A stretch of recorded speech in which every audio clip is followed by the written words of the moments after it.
정성산 TV를 애청해주고 계시는 모든 분들께 진심으로 감사드립니다. 이번 시간에는 고교 한국사 교과서 9정 모두 자유민주주의 명시, 교과서 필자 5.18은 민주화 운동 아닌 사태. 잘 알고 계시겠습니다만 그동안 이 좌파들이 역사 교과서 얼마나 좌편향으로 우리 학생들에게 교육을 시켰었습니까? 그동안 좌편향 역사 교과서 말도 많고 탈도 많았지요. 정성산 TV 좋아요, 구독, 알림은 큰 힘이 되겠습니다. 후원해 주시는 모든 분들께 가열차게 멸공. 고교 한국사 교과서 9정 모두 자유민주주의 명시. 북한은 정권. 내년부터 교육 현장에서 쓰일 중학교 역사 교과서와 고교 한국사 교과서가 공개됐습니다. 고교 한국사 교과서의 경우 검정을 통과한 9개 교과서 모두 자유민주주의라는 용어를 기술했고 북한에 대해서는 국가가 아니라 정권이라고 했습니다. 교육부는 새 교육과정 2022년 개정에 따른 초중 고교 검정 교과서 심사 결과를 30일 관보에 게재했습니다. 내년에는 초등학교 3, 4학년과 중학교 1학년, 고등학교 1학년에 새 교육 과정이 적용돼 교과서가 바뀝니다. 중학교 역사 교과서의 경우 지약사 등 7개 출판사가 한국교육과정평가원 검정 심사를 통과했고 고교 한국사 교과서는 동아출판 등 9개 출판사가 심사 문턱을 넘었습니다. 역사 교과서는 교육 과정이 바뀔 때마다 보수와 진보 학계에서 첨예하게 대립했는데 이번에도 일본군 위안부 문제, 이승만 전 대통령 등과 관련해 논란이 일었습니다. 고교 한국사의 경우 9개 교과서 모두 대한민국 정부가 자유민주주의에 기초해서 수립됐다고 명시했습니다. 2022년 12월 확정된 2022 개정 교육 과정의 역사과 성취 기준에 따른 것으로 풀이됩니다. 9개 교과서에는 북한의 도발 사실도 명확하게 표현됐습니다. 연평도 폭격, 천안함 사건, 미사일 발사, 핵 실험 등이 북한의 위에 이루어졌다는 내용이 상세하게 기술됐습니다. 9개 교과서 모두 북한이 국가가 아니라 정권이라고 기술했고 1948년 8월 15일에 대해서는 교육 과정에 기술된 대로 대한민국 정부 수립으로 표현해 건국절 관련 논란을 피했습니다. 특히 이번에 처음 검정을 통과한 민간 출판사 한국학력평가원의 고교 역사 교과서는 보수적인 시각으로 현대사를 서술했다는 평가가 나오고 있습니다. 교과서 표지에는 3.1운동과 1988년 서울올림픽을 연상시키는 그림과 함께 연평도 포격 사건의 그림을 넣었습니다. 남한 단독으로 정부를 수립해야 한다고 주장한 이승만 전 대통령의 정읍 발언도 비중 있게 다루었고 유일하게 이승만 정부를 독재 체제 또는 독재 정권이라고 명시하지 않았습니다. 일본군 위안부 문제의 경우 한국학력평가원을 포함한 5개 교과서는 성착취에 대한 직접적인 언급 없이 젊은 여성들을 끌고 가 끔찍한 삶을 살게 하였다 등 간접적으로 표현했습니다. 천재 교과서 등 4개 출판사 교과서는 성노예라고 했습니다. 더불어민주당은 미래 세대까지 뉴라이트의 물 들이려 하고 있다며 맹비난을 했습니다. 일선 학교들의 교과서 선정은 학교별 교과 협의회 등을 통해 교사들의 의견 수렴과 학교 운영위원회 심의 과정을 거쳐 10월 말까지 확정이 됩니다. 드디어 제대로 된 교과서가 나왔죠. 자, 이 한겨레 소식인데 한겨레 단독입니다. 새 역사 교과서 필자 5.18은 민주화 운동 아닌 사태. 보수 편향 논란을 빚고 있는 새 고등학교 한국사 교과서의 집필진인 배민 부산외대 지중해 지역 교수가 광주 5.18 민주화 운동을 광주 5.18 사태라고 하고 한국 현대사에서 전두환 씨가 지극히 악마화돼 있다고 주장한 것으로 확인됐습니다.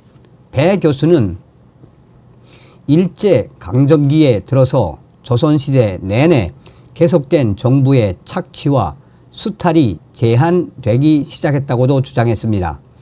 지만원 씨는 5.18 민주화 운동에 참여한 시민들을 북한 특수군이라 지칭하고 비방한 혐의로 재판에 넘겨졌습니다. 30일 정모위 소속 김영만 더불어민주당 위원실이 확인한 배민 교수의 블로그를 보면 배 교수는 2023년 1월 20일 지만원에 대한 대법원 판결과 역사인식이라는 글을 작성해 올렸습니다. 지만원 씨는 5.18 민주화 운동에 참여한 시민들을 북한 특수군이라 지칭하고 비방한 혐의로 재판에 넘겨졌고 대법원은 2023년 1월 12일 지만원 씨에게 징역 2년을 선고한 원심을 확정했습니다. 배민 교수는 이를 두고 자신의 블로그 글에서 지만원 박사가 과격한 표현을 쓰고 정치적인 발언을 하는 것과 그가 연구한 사건에 대해 자신의 연구 결과를 사회적으로 알리고자 하는 것은 별개의 사안이라고 했습니다. 이어 나는 광주 5.18 사태라고 적었다. 불행한 일이었지만 유대인에 대한 나치의 홀로코스트처럼 반인륜적인 범죄 사건이 아니라 이는 사회 집단 혹은 정치 세력 간의 광위의 권력에 대한 투쟁이라는 정치사의 본질에서 벗어나지 않는 마치 프랑스 시민혁명과 같은 극심한 정치적 사건이었다며 그 의미에 대해 그리고 그 진상규명을 위해 특히 사건과 관계된 당시 많은 이들의 사인과 관련하여 아직 한참 더 학문적 전문가적 연구가 많이 필요한 분야라고 주장했습니다. 2023년 12월에 작성한 다른 글에서는 학교에서 영화 서울의 봄을 단체 관람하는 것에 대해 의견을 냈습니다. 그는 한국 현대사에서 전두환이라고 하는 역사적 인물은 5.18 사건과 관련되어 사회적으로 지극히 악마화되어 있다며 대한민국의 역사에서 가장 전성기가 1980년대 후반이었다고 생각하며 전두환이 대한민국 역사에서 내가 가장 좋아하는 대통령이라고 말했습니다. 이어 대부분의 한국인은 교육과 미디어에 세뇌되어 자신들이 서 있는 것이 왼쪽이라고는 생각지 않는 모습이라며 정치적으로 세뇌당해서 자신들이 마치 왼쪽이나 오른쪽이 아닌 중간 혹은 자신들의 생각이 사회적, 역사적 진실이라고 의심 없이 믿고 살아가고 있을 뿐이라고 말했습니다. 또한 많은 한국인에게 자신은 국우파나 토착외구로 비칠 것이라며 전두환의 소위 3S 정책을 유식한 채 비판하는 많은 깨시민들은 그보다 훨씬 아니 진정으로 한국 학생들의 음해화를 가져온 정책이 순 한글 표기와 무상급식 확대라는 사실에 대해서는 무감각하다라고 말했습니다. 배민 교수는 고등학교 한국사 교과서가 일제강점기를 착취와 약탈이라는 관점에서 서술해 잘못됐다는 취지의 주장도 펼쳤습니다. 2020년 12월 그는 수업 도중 토지 조사 사업이 일본인이 한국에서 쉽게 토지에 투자할 수 있게 하려는 목적을 가진 사업이라고 발표한 학생과 반박을 주고받은 일화를 소개하며 나는 한국사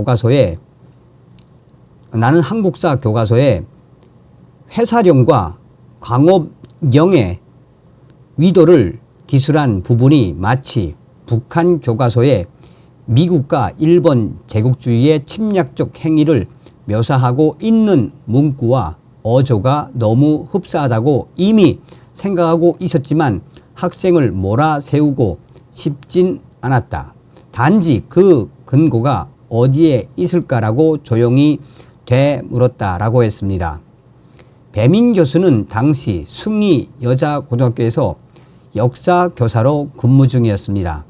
그는 이어 어떤 면에서 봐도 일제시대에 들어와 민본주의를 내세웠던 조선시대 내내 계속된 개인에 대한 정부의 착취와 수탈은 비로소 현격히 제한되기 시작했다며 불법적이고 약탈적인 정부의 탐욕은 조선 총독부 통치하에서 비로소 사라지게 되었음은 분명 아이러니라고 말했습니다. 그러면서 하지만 나는 학생에게 이런 사실을 그런 정신적 충격을 주는 발언을 갑자기 할 수는 없었다라며 마치 북한 교실에서 자본주의 사회에서 살아온 내가 받은 느낌을 함부로 내뱉을 수 없듯이 나는 한국사 수업 토론에서 극히 조심하지 않을 수 없었다라고 했습니다. 배민 교수는 지난 3월 가칭 자유역사 교사 모임을 가졌다며 작년 역사교과서 제작 준비를 하다가 결국 계획이 좌초되는 바람에 뜻을 이루지 못한 선생님들이 아쉬움을 서로 나누었다라고도 했습니다. 김영만 민주당 위원은 윤석열 정부의 계속되는 역사 훼손이 학생들 교과서에도 영향을 미치고 있다며 뉴라이트 사관 역사 교과서의 검정 과정을 국정감사에서 철저히 검증하고 따져 물을 것이라고 했습니다. 배민 교수는 과거 발언 등이 알려지자 나의 개인적인 역사학적 시각을 내가 지필진으로 포함된 교과서 내용과 연관시키는 기사 내용은 그 근거가 없음을 밝힌다고 자신의 블로그에 썼습니다. 한편 한겨레는 배 교수의 입장을 확인하기 위해 여러 차례 통화를 시도했지만 받지 않았습니다. 이제야 좀 디데로 가는 것 같지 않습니까? 다음 시간에 뵙겠습니다. 멸공.